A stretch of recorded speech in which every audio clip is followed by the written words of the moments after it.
अगर सरकार हमारी इंडिया अलायंस की बनेगी तो नौकरियों का दरवाज़ा खोलने का काम करेंगे। और जिस तरीके से महाकुंभ हुआ, जो अव्यवस्थाओं का शिकार रहा, जो लोगों को परेशानी उठानी पड़ी, जो दुर्दशा प्रयागराज शहर की हुई, इसके लिए जो तैयारियां अपूर्ण थी, इसकी पूरी की पूरी जिम्मेदारी वर्तमान सरकार की थी। जो हमारे देशी पशु हैं, उनकी विशेष रूप से बात उठाई थी कि वो हमारे प्रतीक और गौरव का और सम्मान का प्रतीक हैं।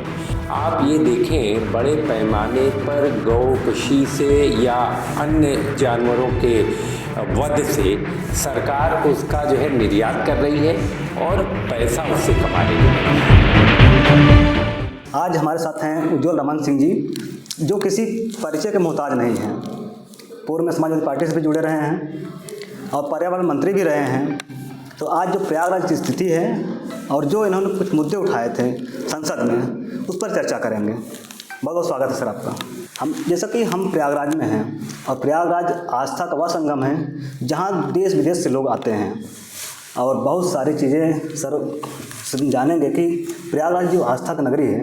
और सर ने एक मुद्दा उठाया था संसद में गायों को लेकर के, और महाकुंभ में पिछले साल हुआ था तो उसको लेकर के भी सर ने मुद्दा उठाया था, लेकिन इस पर चर्चा नहीं हो पाई थी सर इन सब मुद्दों को जब आप उठाएं सर, तो इसका रिएक्शन क्या रहा? जैसा कि गाय को लेकर राष्ट्रीय पशु घोषित करने के लिए आपने मुद्दा उठाया था, और महाकुंभ में जो भगदड़ मची थी उसको लेकर जब आप लोग संसद में सर गए तो उस पर चर्चा क्यों नहीं किया गया, क्यों उसको रोक दिया गया था? देखिए, सरकार की सोच चर्चा से भागने की सोच है। और जिस तरीके से महाकुंभ हुआ, जो अव्यवस्थाओं का शिकार रहा, जो लोगों को परेशानी उठानी पड़ी, जो दुर्दशा प्रयागराज शहर की हुई, इसके लिए जो तैयारियां अपूर्ण थी, इसकी पूरी की पूरी जिम्मेदारी वर्तमान सरकार की थी। लेकिन वर्तमान सरकारी अपनी जिम्मेदारियों से भागती हुई नज़र आई, जवाब देने से बचती हुई नज़र आई, और कहीं न कहीं प्रयागराज शहर को उसका खामियाजा भुगतना पड़ा। और जैसे राष्ट्रीय पशु घोषित करने की जो बात है, गाय जो हमारी गौ माता है, उसके पीछे हमारा मंतव्य यही था कि जो उनकी दुर्दशा है, जो उनकी बेबसी है, और उस ओर केंद्र की सरकार हो चाहे प्रदेश की सरकार हो, वो समुचित ध्यान नहीं दे रही। कहीं न कहीं हमने गौवंश में जो हमारे देशी पशु हैं, उनकी विशेष रूप से बात उठाई थी कि वो हमारे प्रतीक और गौरव का और सम्मान का प्रतीक हैं। और इसके लिए हमारे शंकराचार्य अभिमुक्तेश्वरानंद जी एक अभियान सा छेड़े हुए हैं, लेकिन कहीं न कहीं सरकार अनदेखी कर रही है।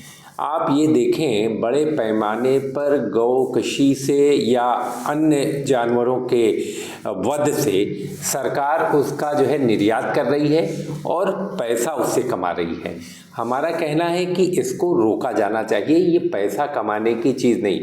और जो हमारे यहाँ जो है जो गांव में आपने गौवंश के लिए गो आश्रयशाला खोली, आप उसकी दुर्दशा देखें, वहाँ गायों को खाने को नहीं है, गायों को गर्मी में पानी पीने को नहीं है, उसकी समुचित डॉक्टर की व्यवस्था नहीं की, तो आपने निराश्रित छोड़ दिया, उनको निराश्रित छोड़ दिया, जिससे उनकी हालत बद से बदतर है। सरकार जरूर उन पर वोट तो लेना चाहती है, कहीं ना कहीं हिंदू को जागृत करके उनकी और इकट्ठा करके उनके नाम पर वोट तो चाहिए गौ माता के नाम पर, लेकिन गौ माता के संरक्षित करने के लिए कोई भी व्यवस्था सरकार की ऐसी नहीं है। मैं तो इसी के लिए मैंने सरकार को निंदा से जगाने के लिए इस विषय को उठाया था, और आगे भी इस विषय पर मजबूती के साथ संसद और संसद के बाहर इस विषय को हम रखेंगे, क्योंकि ये विषय हमारे लिए राजनीति का विषय नहीं, कहीं न कहीं ये हमारी संस्कृति और परंपरा और हमारी मानवीय संवेदना से जुड़ा विषय है, और कहीं न कहीं ये इस विषय से हमारा गहरा लगाव है। इसलिए इस विषय को हम राजनीति से परे मानते हैं और प्रयागराज कुंभ की भी बात कहें तो उसको भी हम राजनीति का विषय नहीं बनाना चाहते थे कभी भी। लेकिन सर इस पे ये भी है ना कि जब आप बात करते हैं कि हम राजनीति का विषय नहीं बनाते हैं, लेकिन जो पक्ष में हैं वो तो आरोप करती है कि जो भी कांग्रेस करती है वो सिर्फ राजनीति करती है। देखिए, कांग्रेस की मूल विचारधारा और जो हमारी सोच है कहीं न कहीं इन चीज़ों के प्रति, जब भी कुंभ रहा, पहले अर्ध कुंभ हम कहते थे, माघ मेला कहते थे, तभी भी हम लोगों ने उसको राजनीति से दूर, ये संतों का समागम है। कल्पवासी यहाँ पर आकर एक तरीके से कठोर तप करते हैं, और जो हमारे तीर्थ पुरोहित हैं, जो हमारे नाविक लोग हैं, जो हमारे प्रयागराजवासी हैं, कहीं न कहीं पूरे देश के लोगों का स्वागत सत्कार करते हैं और बड़े पैमाने पर यहाँ लोग आते हैं धर्म कर्म करने के लिए। ये हमारे लिए कोई इवेंट मैनेजमेंट का अवसर नहीं है, कहीं इसको हम वोट प्राप्ति का साधन नहीं मानते कि ये हमारा राजनीतिक उद्देश्य है कि इससे हमको वोट बढ़ेगा। लेकिन कहीं ना कहीं जो वर्तमान सरकार है, भारतीय जनता पार्टी की जो सरकार है, वो इसी काम में लगी रहती है कि कैसे अपने वोटों का इजाफा इसके माध्यम से करें।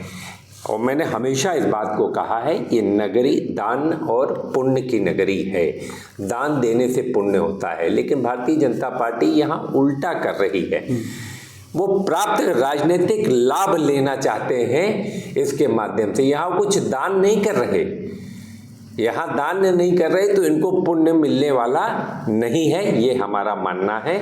और बस यही कहेंगे कि निस्वार्थ भाव से लोग अगर यहाँ पर सेवा करें, निस्वार्थ भाव से जो भी जिम्मेदारियाँ मिली हुई हैं उसको बेहतर रूप से, आज भी आप माघ मेला में चले जाएं, आज के दिन बात बतलाऊं तो अव्यवस्थाओं का अंबार लगा हुआ है। आज के दिन भी कल्पवासी परेशान हैं, जो हमारे तीर्थ पुरोहित हैं, जो हमारे संत हैं, महात्मा लोग हैं, जो तपस्वी लोग हैं, वो परेशान हैं क्योंकि कहीं उनका भूमि कम कर दी जा रही है, कहीं उनको व्यवस्था कम कर दी जा रही है, और ऐसे लोगों को दिया जा रहा है जो सरकार से जुड़े हुए लोग हैं। यहाँ सरकार को पक्ष विपक्ष नहीं देखना है, ये मेला सबका मेला है। और इस मेले की महिमा तो इसी में है कि सबको एक नज़र से, सरकार जो लोग भी सरकार में रहें, एक नज़र से बराबर सबको देखना चाहिए और समुचित व्यवस्था करना सरकार का कर्तव्य है, जिसमें सरकार फेल होती नज़र आ रही है। जब आपने सर मुद्दा उठाया था इसको कि जो भगदड़ मची थी उसको लेकर के आप लोग जब चर्चा करना चाह रहे थे, तो सरकार उससे क्यों बच रही है? क्योंकि बहुत सारी चीज़ें घटनाएं हुई थी उस बार, और उससे और ये जब माघ मेला लग रहा है इसमें कितना परिवर्तन आया है? देखिए, महाकुंभ में के बाद सरकार ने भगदड़ मची और बहुत सारे लोग मारे। सरकार ने उन आंकड़ों को दबाया, उन आंकड़ों को छुपाया और आयोग उसके बाद बनाया गया। अभी आयोग की रिपोर्ट नहीं आई, लेकिन मैंने उस समय भी ये बात एक कही थी कि ये लीपापोती का आयोग है, अंत में कुछ निकलने वाला नहीं है। क्योंकि जो दुर्व्यवस्था है, अव्यवस्था है, जो लोगों की परेशानियां थी, उस समय जो महाकुंभ लगा उसमें किसी भी जनप्रतिनिधि से कोई भी राय, कोई मशवरा नहीं लिया गया। अधिकारियों के दम पर सरकार ने उस महाकुंभ को कराने का काम किया। उसी का नतीजा था कि महाकुंभ में इतना बड़ा हादसा हुआ, इतने बड़े पैमाने पर मौतें पहली बार शायद महाकुंभ के दौरान हुई हैं, और ये दाग हमेशा रहेगा। सरकार ने ज़रूर आंकड़े छुपाए हैं, दबाए हैं, लेकिन अभी तो जो कमीशन है उसकी भी रिपोर्ट आ जाए तो उसको देखने के बाद हम व्यापक उस पर प्रतिक्रिया देना चाहेंगे। लेकिन मुझे नहीं लगता कि उस रिपोर्ट में भी जो कमियां हैं उसको उजागर करने का काम वो कमीशन करेगा। मैं सिर्फ इतना ही कहूँगा कि सरकार सुधरने का काम नहीं कर रही। उस समय से इस समय तक देखिए, आदमी की नीयत से नीति बनती है। नीयत राजनीतिक फायदे की है, राजनीतिक लाभ की है, राजनीतिक अवसर तलाशते हैं इसमें, इसी के लिए उनकी नीति भी गड़बड़ बनती है।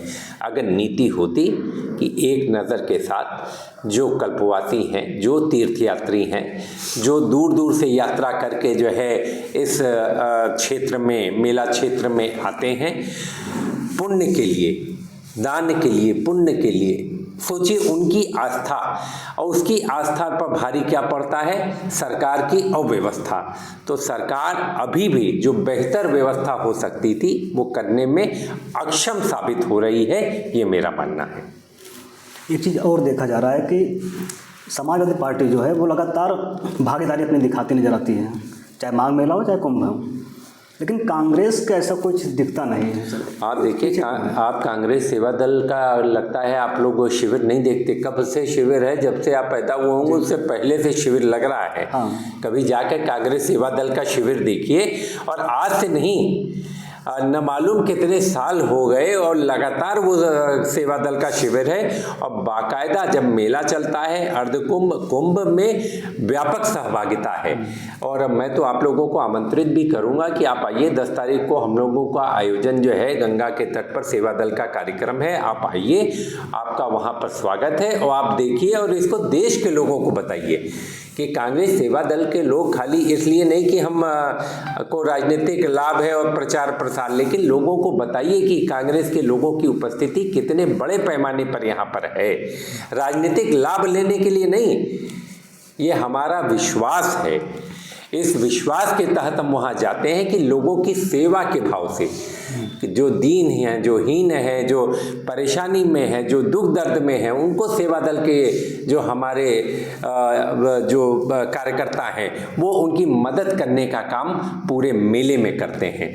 इसी के लिए मैं कहूँगा कि कांग्रेस ने, जिसने आज़ादी दिलाने का काम किया, कांग्रेस ने कभी राजनीतिक फ़ायदा लेने की कोई भी योजना कभी नहीं की। लोगों को फ़ायदा, जिस तरीके से आप देखिए मनरेगा को ख़त्म करने का काम भारतीय जनता पार्टी ने किया, किस पर प्रहार किया, किस पर कुठाराघात किया। जो गांव में रहने वाला आदमी है, जो मजदूरी करता था, जो 4 पैसा उस मजदूरी के माध्यम से कमाता था, उसकी रोजी रोटी, उसके पेट पर लात मारने का काम उसको किसने दिया था? कांग्रेस पार्टी की सरकार सोनिया गांधी जी ने दिया था। और उसकी लड़ाई कौन लड़ रहा है? राहुल गांधी जी मजबूती के साथ लड़ रहे हैं। उसको हमने संसद के अंदर भी उसका विरोध किया है, आने वाले दिनों में हम सड़क पर भी उतरकर इसका पूरे देश में हम विरोध करेंगे, क्योंकि इस व्यवस्था को आप समाप्त कर रहे हैं। जब आप कह रहे हैं कि 40% राज्य सरकार वहन करेगी, 60%, तो किस राज्य सरकार के पास पैसा है जो उसको वहन करने की स्थिति हो? मैं तो सिर्फ इतना ही कहूँगा कि सरकार को ऐसी अदूरदर्शी पता नहीं कौन राय देता है, जो गरीबों को, किसानों पर, मजदूरों पर जो प्रहार करे, जो उनकी रोजी रोटी छीनने का काम करे।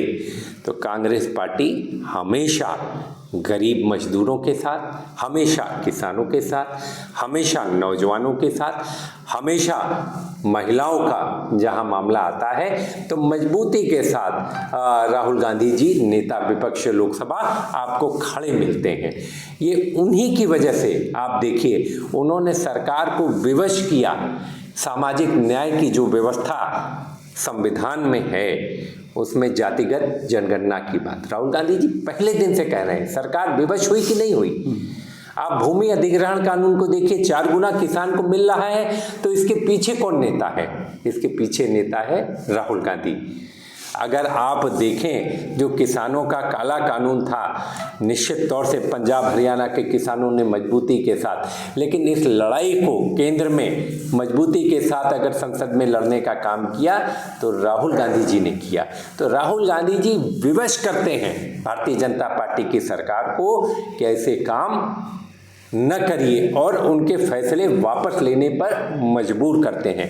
नहीं तो ये सरकार कभी भी सामाजिक न्याय की व्यवस्था को मजबूत करने का काम नहीं करती। ये अगर कोई व्यक्ति है इस देश में जो गरीब मजलूमों की आवाज़ है, तो आज के दिन वो नेता राहुल गांधी है। आपने राहुल गांधी जी की बात की, तो राहुल गांधी जी के ऊपर एक और आरोप लगता है कि जब भी पक्ष जो है वो अगर कोई मुद्दा उठाता है तो राहुल गांधी जी कहते हैं कि विदेश भाग जाते हैं। अच्छा, एक चीज़ बता दीजिए, ये हमेशा आरोप लगता है। अच्छा, एक आपको मैं बता दूं उदाहरण के लिए, प्रधानमंत्री जी जब सत्र शुरू होता है तो 5 मिनट के लिए आते हैं, और जब सत्र खत्म होता है तो 5 मिनट के लिए आते हैं। बाकी समय सत्र से नदारद रहते हैं, गायब रहते हैं, तो इसको हम क्या माने? राहुल गांधी जी जितना समय लोकसभा के अंदर देते हैं, लोकसभा के जो हमारी बहस है उसमें हिस्सा लेते हुए दिखते हैं, प्रधानमंत्री जी तो कहीं नहीं दिखाई देते। वो पूर्व निर्धारित कार्यक्रम में अगर कहीं जाते हैं तो क्या प्रधानमंत्री जी जब सत्र चलता है तो क्या विदेश नहीं जाते या नहीं जाएंगे? बताइए, भारतीय जनता पार्टी इस बात का जवाब दे। अगर राहुल गांधी ने प्रदूषण का मुद्दा उठाया कि देश में बड़ा मुद्दा है, उत्तर भारत के लोग आज प्रदूषण से जूझ रहे हैं, तो उस पर चर्चा से भागती हुई नजर भारतीय जनता पार्टी आई। नेता विपक्ष अगर इस मामले को उठा रहे हैं तो आप देखिए उससे भागते हुए नजर आते हैं। तो इससे भागना नहीं चाहिए। और नेता विपक्ष जितना समय सदन के अंदर रहते हैं, मैं तो खुद इस बात का गवाह हूँ, उतना तो भारतीय जनता पार्टी के प्रधानमंत्री तो पिछले 1.5 साल में नहीं दिखाई दिए। राहुल गांधी जी तो हर सत्र में सबसे ज़्यादा समय रहे, और भारतीय जनता पार्टी के जो प्रधानमंत्री जी हैं 5 मिनट और 5 मिनट आखिरी दिन बस 2 बार बस दिखाई देते हैं, बाकी समय तो मुझे कभी भी नहीं। जबकि इससे पूर्व में मनमोहन सिंह जी प्रधानमंत्री थे, लंबे समय तक बैठते थे और जवाब देते थे, और लोगों की जो प्रतिक्रिया थी उसको सुनने का भी काम करते थे। लेकिन भारतीय जनता पार्टी ने इस सारी व्यवस्था को छिन्न भिन्न कर दिया। अब इनके लोग अगर किसी को अगर बतला दें कि अगर कोई भी बात विपक्ष कहता है तो वो उसको अन्यथा मानते हैं, उसको मानते हैं कि वो नकारात्मक है बात, वो खाली विरोध करने के लिए बात है। अगर हमारा कोई सकारात्मक सुझाव भी है, बता दीजिए, अगर हम प्रदूषण पर कोई सकारात्मक चर्चा करना चाहते हैं, कोई सुझाव देना चाहते हैं कि दिल्ली का प्रदूषण या पूरे उत्तर भारत की आबोहवा सब लोगों को प्रभावित कर रही है, इस पर अगर चर्चा होती तो देश ही का भला होता। लेकिन भारतीय जनता पार्टी को देखिए कि इस चर्चा से भाग रही। प्रधानमंत्री जी को खुद पहल करनी चाहिए थी कि मनरेगा जैसा कानून जो हमारे मजदूरों पर प्रहार है, गरीब मजदूरों पर, इसको हम नहीं लागू करेंगे। लेकिन भारतीय जनता पार्टी के तो सारे लोग इसी पर लग गए कि रोजगार आजीविका मिशन को हम नया जो उन्होंने नाम दिया है ना, रोजगार आजीविका मिशन उसका नाम है, उसमें तो रोजगार छीनने की बात है, आजीविका को लेने की बात है, न कि देने की बात उन्होंने कही है। तो मुझे लगता है कि सरकार जो हमारे वास्तविक मुद्दे हैं उन मुद्दों से बचने का काम कर रही है। आपने रोजगार की बात कही, तो यही प्रयागराज है जहाँ पे विद्यार्थी लगातार धरना दे रहे हैं। वो धरना देते रहते लेकिन वैकेंसी नहीं आ रही है, ना उन्हें रोजगार मिल रहा है, उस पर क्या कहना चाहेंगे? इस सरकार से उम्मीद न करिए, ये सरकार हर स्तर पर बेईमानी पर उतरी हुई है। अभी जो सबसे नया है वो असिस्टेंट प्रोफेसर की भर्ती होने के पहले ही वो कहीं ना कहीं अव्यवस्था का, भ्रष्टाचार का और लाल फीताशाही का भेंट चढ़ गई। ऐसे सारी भर्तियों का हाल है। सारी भर्तियों में देखिए पिछले 8 साल में प्रदेश की सरकार के, अब 9वां साल हो रहा होगा, आने वाले दिनों में शुरू हो जाएगा, और केंद्र सरकार के 12 साल में सारी जगह भर्तियों के पद, स्वीकृत पद खाली पड़े हुए हैं, भर्तियां नहीं हो रही हैं, और जहां हो रही हैं वो भ्रष्टाचार से हो रही हैं। और इसका मैं तो कहूँगा कि जो नौजवानों के ऊपर और उनके बेरोजगारी के ऊपर सबसे बड़ा सवालिया निशान अगर किसी ने किया और कुठाराघात किया तो भारतीय जनता पार्टी की सरकार ने किया। और प्रयागराज तो जीता जागता इस बात का जो है, मैं तो कहूँगा मिसाल है, सबूत है, जहाँ बेचारे छात्रों पर लाठियाँ ही लाठियाँ पड़ती रहती हैं। जब भी देखिए लोक सेवा आयोग के बाहर छात्रों पर लाठियों से मार कर गिरा दिया जाता है, क्योंकि वो अपने हक और अधिकार की बात करते हैं, अपने नौकरी की बात करते हैं। मुझे तो लगता है जितनी जल्दी इस सरकार से निजात मिले उतना, हम लोगों ने तो वादा किया था कि अगर सरकार हमारी इंडिया अलायंस की बनेगी तो नौकरियों का दरवाज़ा खोलने का काम करेंगे।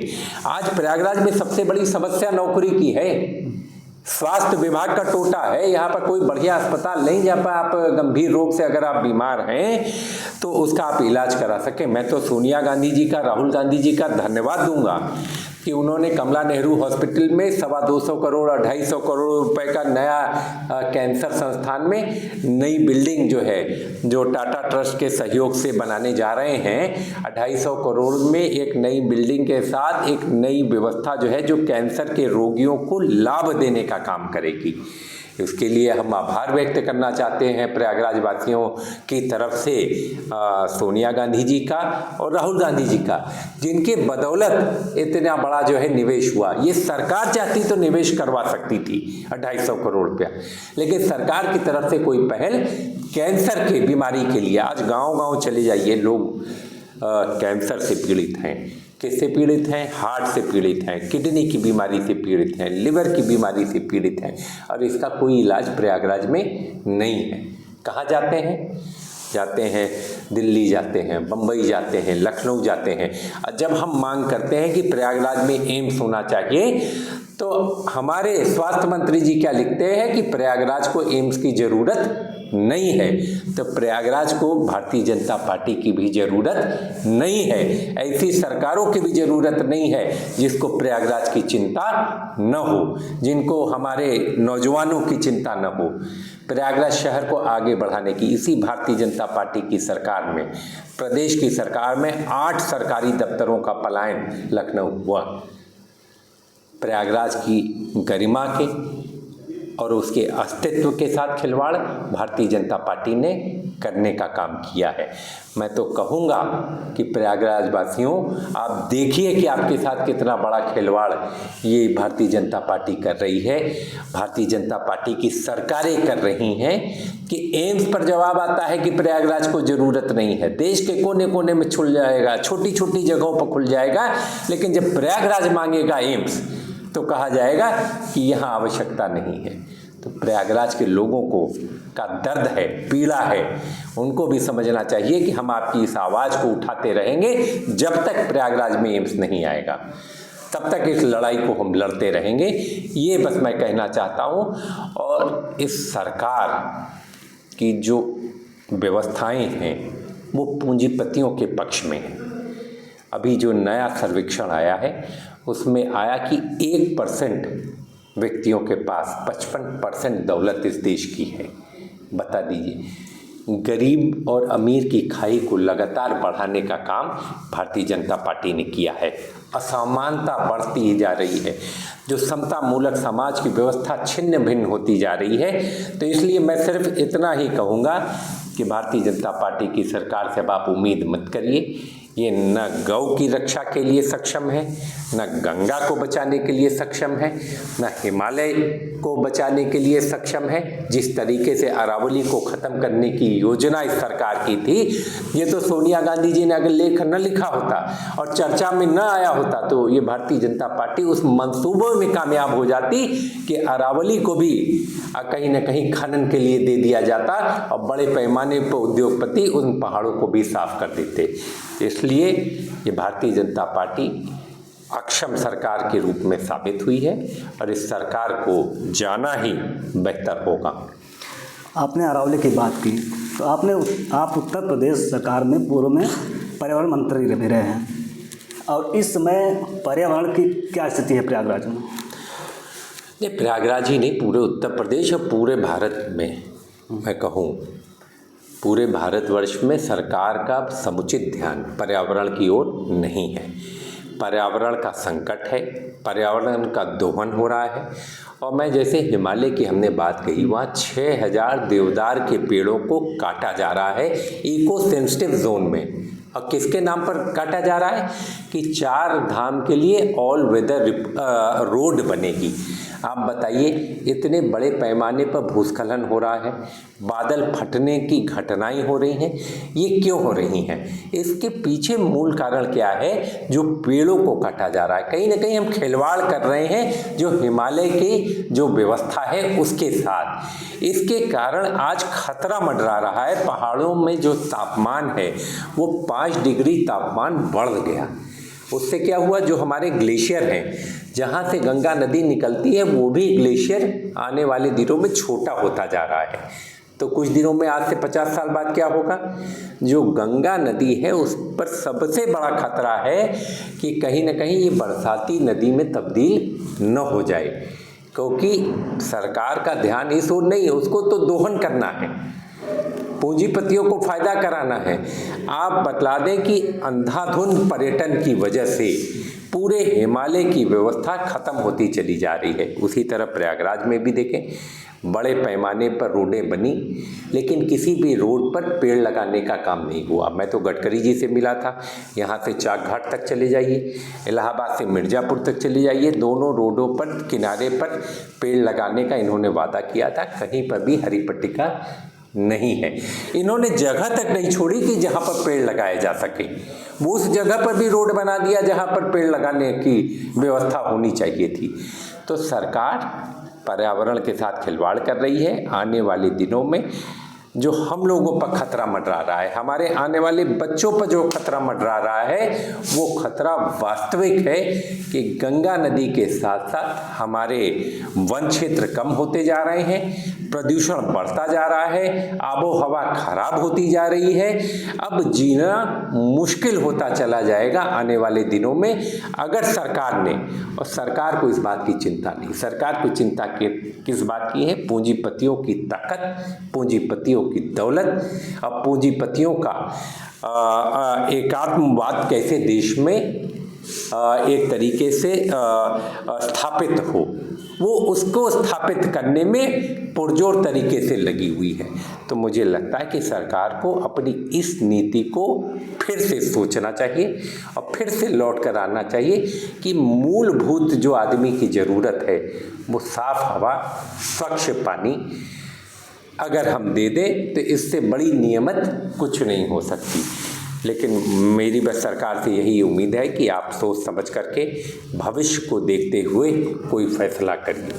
अब सर, हमारा आखिरी सवाल इसी पर होगा कि उत्तर प्रदेश में भी कांग्रेस यात्रा निकालने वाली है। यात्रा नहीं, जो तय हुआ है कि कुछ रैलियां हम लोग करेंगे प्रदेश के कोने कोने में, अपने संगठन को मजबूत करेंगे और जो जनता के मुद्दे हैं उसको उठाने का और जनता के बीच अपनी पैठ बनाने का काम करेंगे। और निश्चित तौर से कांग्रेस अपने संगठन के साथ पूरी क्षमता के साथ लोगों के बीच जाएगी।